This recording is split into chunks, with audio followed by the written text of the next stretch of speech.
اللہ تعالیٰ نے پہلے ثانی ارواح کو پیدا کیا نور سے، پھر نار سے پیدا کیا، نار سے آگ سے جنات کو، پھر مٹی سے بنایا، آدم کا حیولہ اس میں روح پھونک دی، اب آدم بن گئے۔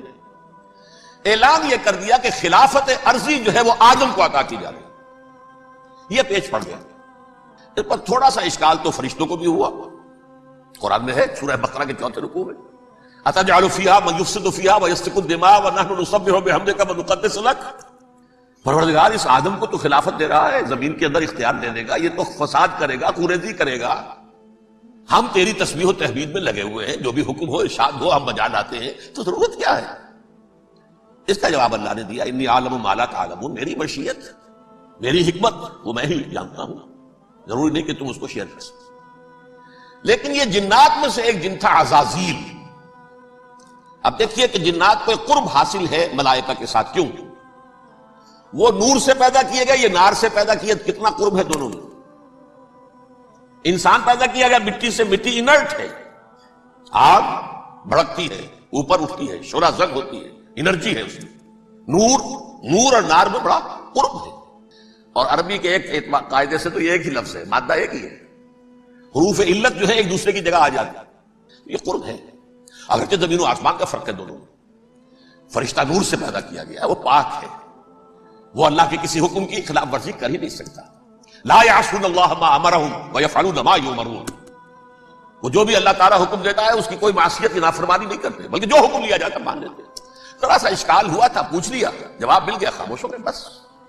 لیکن عزازیل نامی ایک جن تھا، جو ایک تو جن ہونے کی نسبت سے فرشتوں سے کچھ نہ کچھ مماثلت تھی، قرب تھا، دوسرے یہ علم میں، زہد میں، عبادت میں اتنا اونچا تھا، اتنا اونچا تھا، اتنا اونچا تھا کہ یہ ملائکہ ہی کے صف میں شامل ہو گئے۔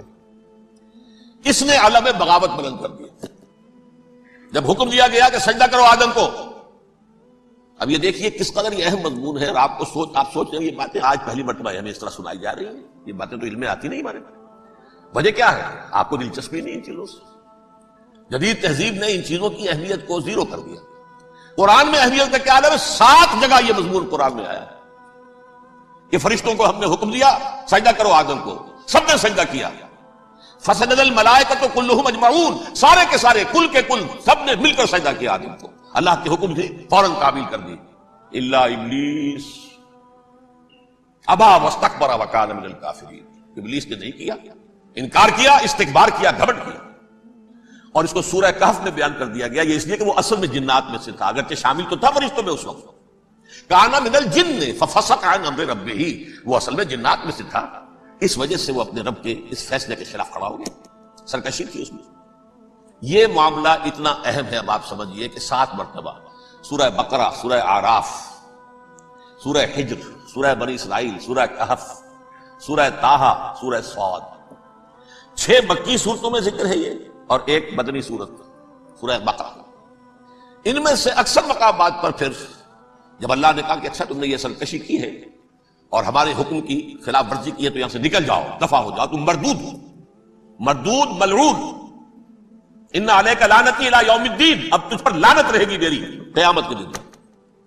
اس نے کہا اچھا پروردگار پھر مجھے ذرا مہلت دے دے، رب فانظرنی الی یوم یبعثون، قیامت تک میری زندگی طویل کر دے۔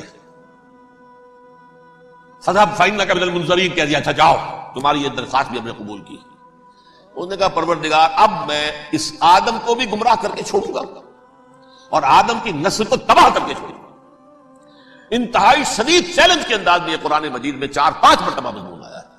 میں نے صرف 2 جگہ سے آپ کو اس وقت کوٹ کر کے سنایا تھا۔ سورہ اعراف میں اللہ تعالیٰ فرماتے ہیں قال، اس پر ابلیس نے کہا فبما اغویتنی، تو اے رب جو تو نے مجھے گمراہ کیا ہے، مجھے دلیل کر دیا، مجھ پر فوقیت دے دی، اس کو انا خیر منہ، میں اس سے بہتر ہوں، خلقتنی من نار وخلقتہ من طین، بنایا تو نے مجھے آگ سے اور اس کو بنایا مٹی سے، پھر مجھ سے مطالبہ کہ میں سجدہ کروں، اور میں نے سجدہ نہیں کیا تو تو نے مجھے ملعون قرار دے دیا۔ قال فبما اغویتنی لاقعدن لهم صراطک المستقیم، اب میں یہ نسل آدم کے لیے، اس کو برباد کرنے کے لیے تیری سیدھی راہ کے اوپر گھات میں بیٹھوں گا، سیدھے راستے پر چلنے نہیں دوں گا۔ ثم لآتینہم من بین ایدیہم، پھر میں ان پر حملہ آور ہوں گا، ان کے سامنے سے بھی، ومن خلفہم، ان کے پیچھے سے بھی، وعن ایمانہم، ان کے داہنی جانب سے بھی، وعن شمائلہم، ان کے بائیں جانب سے بھی، ولا تجد اکثرهم شاکرین، اور تو دیکھے گا کہ ان کی اکثریت تیری شکر گزار بندوں پر مشتمل نہیں ہوئی۔ یہ چیلنج تھا، اور ایک چھوٹا سا چیلنج جو سورہ صاد میں آیا ہے، اور یہاں تو اس نے اللہ کے جلال کی قسم کھا کر کہا قال فبعزتک لأغوینہم اجمعین، اے رب تیری عزت، تیرے جلال کی قسم ہے میں ان سب کو گمراہ کر کے چھوڑوں گا، الا عبادک منہم المخلصین، سوائے ان میں سے وہ کچھ لوگ جنہیں تو خالص اپنا بندہ بنا لے، جنہیں تو اپنا بندہ بنا لے۔ مخلص، مخلص نہیں، مخلص یہ مفعول ہے، فاعل نہیں ہے، جسے تو بنا لے۔ بعض لوگوں کو اللہ چن لیتا ہے، هو اجتباکم، تمہیں چن لیا ہے، استفاء، اجتباء، وہ بچیں گے جن کو تو اپنی خاص امان میں لے لے گا، باقی میں سب کو گمراہ کر کے چھوڑوں گا۔ یہ ہے اصل دنیا میں نوع انسانی کا ابدی دشمن، ازلی سے ابدی تک۔ اور اس میں نوٹ کیجئے کہ اس کی اصل بنیاد کیا ہوئی؟ دو لفظ، تکبر اور حسد۔ استکبر، تکبر کیا، انا خیر منہ، میں اس سے بہتر ہوں۔ یہ ساری بس کی گانٹھ یہی ہے، سب سے بڑی گمراہی کی وجہ یہی ہے۔ اس لیے کہا ہے حدیث میں لن يدخل الجنہ من کان فی قلبہ مثقال حبۃ من کبر، جنت میں ہرگز وہ شخص کبھی بھی داخل نہیں ہو سکے گا جس کے دل میں رائے کے دانے کے برابر بھی کبر ہے۔ تکبر سب سے بڑا گناہ، الکبر ردائی، اللہ فرماتا ہے یہ تکبر، یہ تو میری چادر ہے۔ کوئی شخص تکبر کرتا ہے تو گویا میری چادر گھسیٹ رہا ہے میرے کندھے سے۔ عرب میں کسی شخص کی توہین کرنی ہوتی تھی تو اس کی چادر گھسیٹتے تھے، ننگا کر دیا گویا، یہ میری ردائی ہے، الکبر ردائی، یہ میری چادر ہے، یہ جامہ مجھے زیب دیتا ہے، مجھ پر راستہ تھا۔ اور حسد، آدم کو جو برتری عطا ہو گئی اس حسد کی آگ میں وہ جل رہا ہے اور اس کا انتقام لینا چاہتا ہے۔ آدم سے بھی، آدم کو بھی گمراہ کیا، جنت سے نکلوایا، ویسے نکلنا تو انہیں تھا ہی مشیت اذن میں، لیکن فوری طور پر اللہ کے حکم کی خلاف ورزی تو کروائی نہیں۔ فعصى آدم ربہ فغوى، آدم نے اپنے رب کے حکم کی نافرمانی کی اور گمراہ ہوا عارضی طور پر۔ یہ دوسری بات ہے، توبہ کر لی، اللہ نے توبہ قبول فرما لی، معاف کر دیا۔ کوئی مستقل جو ہے وہ نسل انسانی پر اس گناہ کا اثر متوارث طور پر نہیں آ رہا ہے، ختم ہو چکا معاملہ، ہوا تھا ہو گیا۔ فتلقى آدم من ربہ کلمات فتاب علیہ انہ هو التواب الرحیم۔ اور توبہ کی شان یہ ہے جب وہ قبول ہو جائے اللہ کی جناب میں، کیا تائب من الذنب کمن لا ذنب له، گناہ سے توبہ کرنے والا ایسے ہوتا ہے جیسے اس نے کبھی گناہ کیا ہی نہیں تھا۔ لیکن بہرحال وہ گمراہ کرنے میں کامیاب ہو گیا، حضرت آدم اور حوا کو بھی، اور نوع انسانی کی عظیم اکثریت، عظیم اکثریت، عظیم اکثریت اس کے داؤ میں آئی ہوئی ہے نہیں؟ کتنے ہیں وہ عباد اللہ المخلصین، الا عبادک منہم المخلصین، کتنے ہیں جو واقعتاً خالصتاً اللہ کے بندے بن گئے، جنہیں اللہ نے اپنا بنا لیا، اپنا قرار دے دیا۔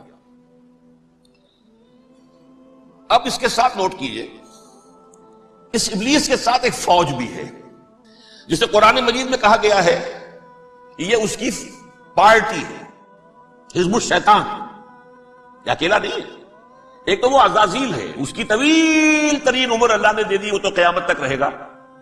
باقی بھی جنات جو ہیں ان کی نسل میں سے، یا اس کی نوع میں سے، اس کی نسل میں سے، جنات کی عمریں انسانوں کی عمروں سے زیادہ ہیں، بہت زیادہ ہیں، لیکن پھر بھی اتنی نہیں ہے۔ یہ خاص ہے اس کا معاملہ کہ اس نے کہا تھا رب انظرنی الی یوم یبعثون، مجھے دے دے مہلت اس وقت تک تاکہ میں ثابت کر کے دکھا دوں کہ جسے تو نے یہ خلافت دیا یہ اس کا اہل نہیں ہے۔ Let me prove this point ولا تجد اکثرهم شاکرین، تو ان کی اکثریت کو شکر گزار نہیں پائے گا۔ وہ ابلیس جو ہے وہ ریکروٹ کرتا ہے اپنے فوجی، اول تو خود جنات میں سے جو اس کے نمبر 1 لشکری ہے۔ قرآن مجید میں اس کا اشارہ دیا گیا ہے انہ یراکم ہوا وقبیلہ من حیث لا ترونہم، دیکھو لوگو، اے انسانوں، وہ ابلیس لعین عزازیل اور جو اس کی قبیلے کے لوگ ہیں، جنات ہیں، وہ تمہیں وہاں سے دیکھتے ہیں اور تاکتے ہیں اور حملہ کرتے ہیں جہاں سے تم انہیں نہیں دیکھتے۔ وہ غیر مرئی ہیں، انویزیبل ہے، تمہیں نظر نہیں آتے۔ ویزیبل دشمن کا وار کو روک لو گے، انویزیبل کا کیسے روکو گے؟ انہ یراکم ہوا وقبیلہ، اکیلا ہی نہیں ہے وہ تو تمہیں تاکتا ہے، تم پر حملہ کرتا ہے، گھات میں لگ کر جو ہے تمہارے اوپر حملہ کرتا ہے، وہ بھی اور اس کے ساتھ اس کے قبیلے کے لوگ، جنات بھی، من حیث لا ترونہم، جہاں سے کہ تم انہیں نہیں دیکھتے۔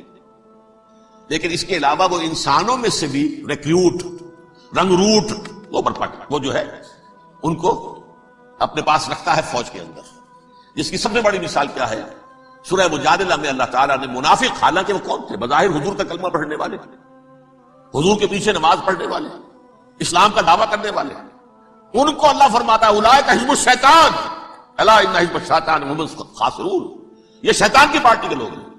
وہاں مقابلے میں آیا ہے اولئک حزب اللہ الا ان حزب اللہ هم المفلحون، یہ دو پارٹیاں ہیں، حزب اللہ اللہ کی پارٹی جو اس کے مخلص بندے ہیں وہ اللہ کی پارٹی، اور جو شیطان کے مرید بن گئے اس کے ہاتھ پر بیعت کر لی، لہذا وہ اس شیطان کی پارٹی کے لوگ ہیں، چاہے وہ انسان ہو چاہے جن ہو۔